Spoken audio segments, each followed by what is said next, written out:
അതിൽ പൊതുവായിട്ടുള്ളൊരു വസ്തുത എന്താണെന്ന് വെച്ച് കഴിഞ്ഞാൽ ഒരു പാർട്ടിക്കും ഈ 140 സീറ്റുകളിലെ സ്ഥാനാർത്ഥി നിർണയം കൃത്യമായിട്ടും വ്യക്തമായിട്ടും പൂർണ്ണമായിട്ടും പൂർത്തിയാക്കാനൊന്നും സാധിച്ചിട്ടില്ല എന്നുള്ളതാണ്.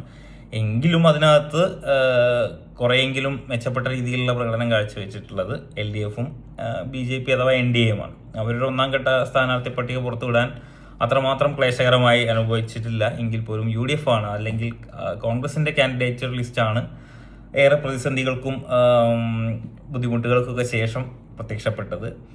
പിന്നെ സ്വാഭാവികമാണ്, ഒരു സ്ഥാനാർത്ഥി പട്ടിക വരുമ്പോൾ അതിനകത്ത് തീർച്ചയായിട്ടും ഏത് പാർട്ടിയിലാണെങ്കിലും അസ്വാരസ്യങ്ങൾ ഉണ്ടാകും. സ്ഥാനം ആഗ്രഹിച്ചിട്ട് കിട്ടാതെ വന്നവരുണ്ടാവും. എല്ലാവർക്കും കൂടെ ഇപ്പോൾ സീറ്റ് കൊടുക്കാൻ സാധിക്കുന്നത് എന്നുള്ളതൊരു പ്രായോഗികമായിട്ടുള്ള കാര്യമല്ലല്ലോ.